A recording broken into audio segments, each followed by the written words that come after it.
Bon, alors cet après-midi, vous aurez peut-être déjà compris aux notes de musique qui nous ont accompagnés. C'est Lilywood and the Prick qui nous rendent visite. Alors, ils sont deux, c'est Nili et Benjamin. Bonjour. Bonjour.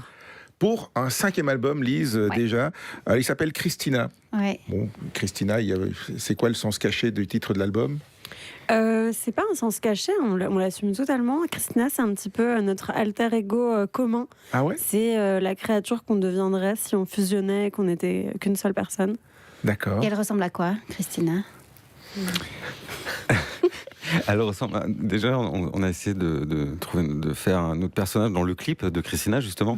Non, mais c'est un peu une blague, mais ça pourrait être vraiment... c'est difficile à expliquer, je ne sais pas, Nili, à quoi un monstre à deux têtes. Nous, on s'est rendu compte en créant ce personnage que chacun a sa Christina. Donc Mid, par exemple, le producteur de l'album, lui, dans son inconscient, c'est une femme très belle, un peu des pays de l'Est, tu vois, par exemple. Parce qu'il entend le Christina peut-être avec un K, je sais pas. Et nous, on l'a illustré dans notre clip du titre du même nom par une femme bodybuildée qui transgresse un petit peu les normes et les critères de beauté que la société nous impose pour une femme, en tout cas aujourd'hui. Donc c'est une façon aussi de voir la féminité. C'est plein de choses, Christina. C'est la force. Aussi. C'est la démarche de votre groupe aussi, depuis une quinzaine d'années maintenant ? Plus même, non ? Ça va faire 20 ans. Ah oui, déjà, oui, le temps passe. C'est déjà le 5e album, Christina. Je me suis pris une vraie claque en l'écoutant, parce que, alors de temps en temps, il y a des moments un peu calmes, mais le tempo est quand même, ça envoie bien, quoi. Oui, mais justement, en fait, cet album-là, on l'a voulu plus dansant, plus club, et c'est pour ça qu'on s'est rapproché de Mid pour la réalisation, la production. Ouais. Et effectivement, on oscille toujours entre différents univers, mais celui-ci, il est quand même beaucoup plus, pas festif, c'est pas le terme, mais vraiment, on a plus envie de bouger la tête, de se laisser emporter par la danse. La musique est festive et les thèmes sont profonds. Pas tout le temps. On a essayé d'écrire. Moi, j'ai essayé en tout cas d'écrire. Il y a 2 chansons sur le thème de l'amitié. Donc, il y a un morceau qui s'appelle Soir et un autre morceau qui s'appelle Imagine. Et je me suis dit, en vieillissant, je remarque qu'on écrit beaucoup de chansons sur des amours qui se sont mal terminés ou des amours naissants, mais qu'on n'écrit pas beaucoup de chansons à ses amis. Et du coup, on a réglé le problème. C'est fait. Ouais. C'est 11 plages qui envoient bien, avec une progression aussi, avec des titres qui sont quand même assez évocateurs. Quand on a le bain de sang, Bloodbath, c'est quand même... ça y va, quoi. Il en fallait une. Oui, il en fallait une. Il en fallait une un peu plus dark. Ouais. C'était quelque chose qui était quand même déjà présent. L'ADN n'a pas changé, en fait. On a peut-être rajouté un peu de paillettes, on a modernisé un peu le son de Lilywood. Mais l'ADN est le même. C'est nous deux, ça part d'un guitare-voix très généralement. Ouais. Et on a vraiment ces multifacettes musicales, dans le sens où on touche à l'électro, à la folk, à la pop, au rock. Et voilà, donc je pense qu'on nous retrouve vraiment là, sauf qu'on a voulu vraiment un peu plus danser. Ouais, moi je trouve que c'est quand même plus mature, même dans les thèmes. Je trouve que ça a quand même évolué. On sent que vous avez grandi aussi avec votre public. Grandi, je préfère. Avec le public aussi qui vous suit depuis le début et que vous allez retrouver en tournée. Vous avez hâte ?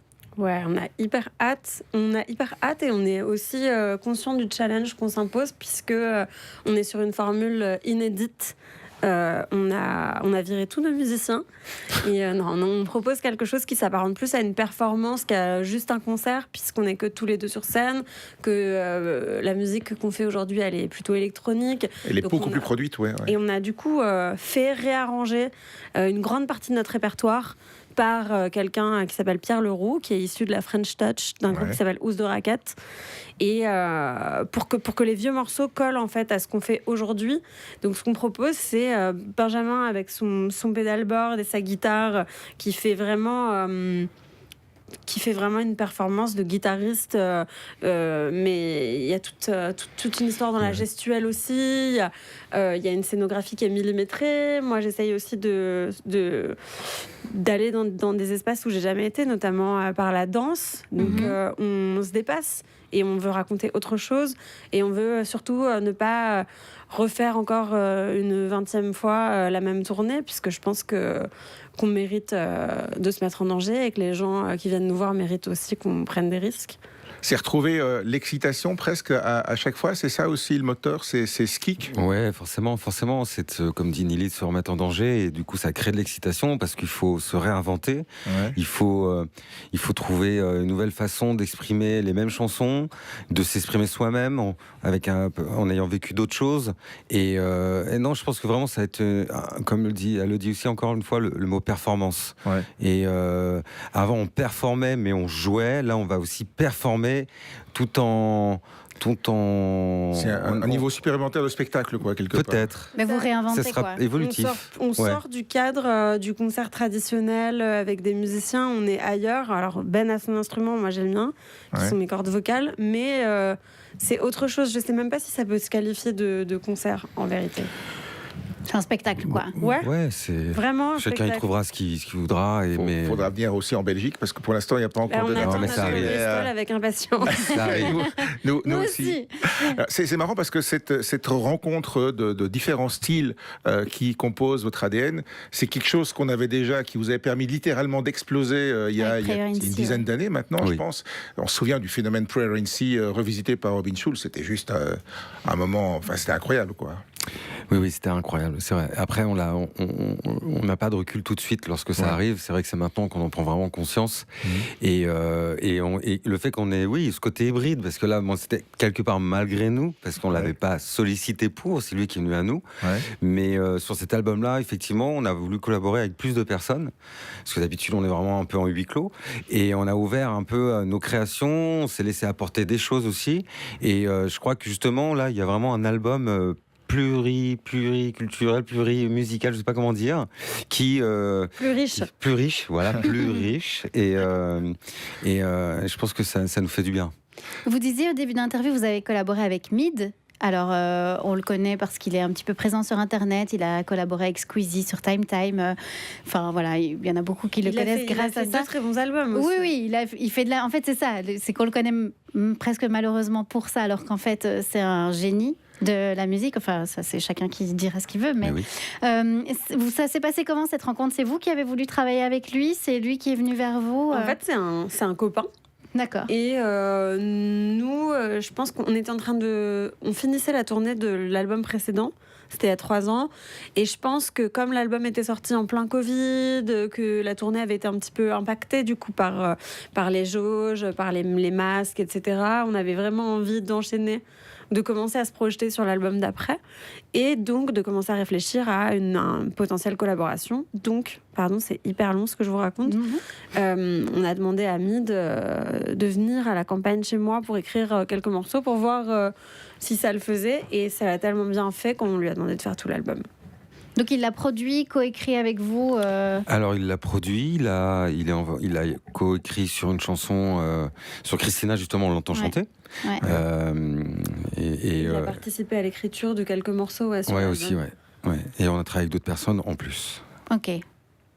Bon. Les rencontres, hein. Des belles collaborations. De belles rencontres, des beaux sons aussi, parce que ça amène jusqu'au côté. Vous le disiez, vous aviez envie de danser sur cet album. C'est clair qu'il y a des morceaux qu'on attend encore, qu'on imagine remixés et en boîte, quoi. Ce qui n'était pas, ce qui était peut-être moins le cas sur les albums précédents. Oui.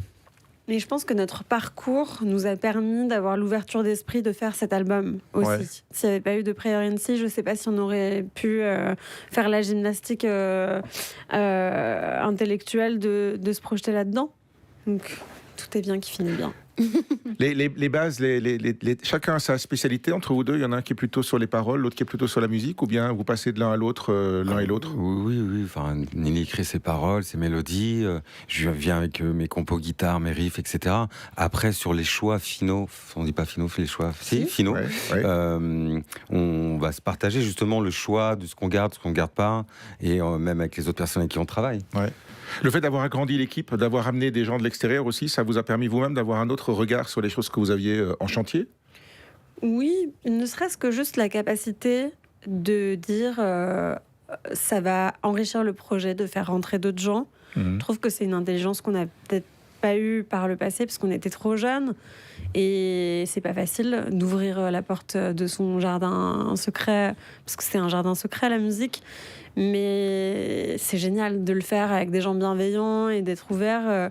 Ça fait un album qui est mieux, je pense. Et puis, c'était aussi peut-être d'abord la manière de se connaître soi-même avant de pouvoir s'ouvrir aux autres. Tout à fait. Moi, je me suis délecté. Oui, Merci, franchement, c'est voilà. un Donc, très, je vous très invite bel toutes et album, tous à Très découvrir sincère, cet album merci. de Nili et Benjamin, de Lilywood and the Prick, et Christina. Et allez-y fort, quoi. On va y aller Pas très trop, fort. mais allez-y fort quand même. Et puis, vous êtes en tournée partout en France, vous passez même par l'Allemagne, hein, Berlin, Cologne. Ouais. Ouais, je crois Donc, qu'il y a un taratata prévu aussi, donc ouais. ça on aura un petit avant-goût de concert. Oui. On attend la Belgique, on attend les dates. On vient, on arrive. Venez. Voilà. vient. Merci beaucoup, Merci. Lily Merci à tous les de deux. Frick. Merci. Merci beaucoup.